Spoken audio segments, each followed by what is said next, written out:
Udah sampai Pak Uji ya? Ya, udah sampai. Alhamdulillah.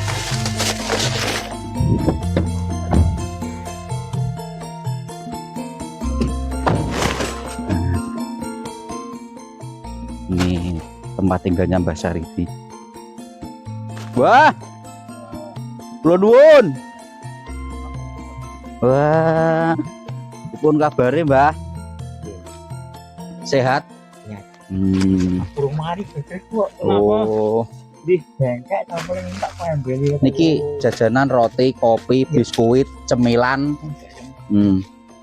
Saged tinggi cemilan mangke. Lu kono rasane kok kono ini tak ngomong aku lah. Oh, linu-linu. Lo dinu. Dangu mboten dolan mriki. Ya, Lah nggih. apa Arab-Arab ya? Iya. Ada ya. Tadi payungnya kemengkeret buat payungnya. Ya, jadi Mbah Sariti ini tinggalnya di gubuk ini sedulur. Di gubuk yang lokasinya di Pinggiran hutan. pinggiran hutan. Dewean nggih Bang nggih. Dewe. Dewean. Terus pirang tahun kene iki, Pak? Walah wis. Kurang luwih 35. Wis 35 35 tahun nang kene iki. Iya nih kene. 35 tahun. Alhamdulillah nggih Mbah.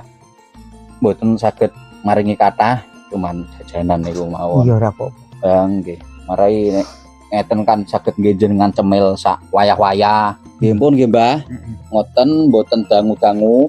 Kula tak pamit riyin. Selamat Andum donga andum selamat nggih. sakit warasan. Nggih. Bapak Uji pamit dulu. Iya. Andum selamat. Dem selamat ya. Awak Nggih. mlaku ya selamat, aku nang kene selamat. Amin. Nggih, Mbah.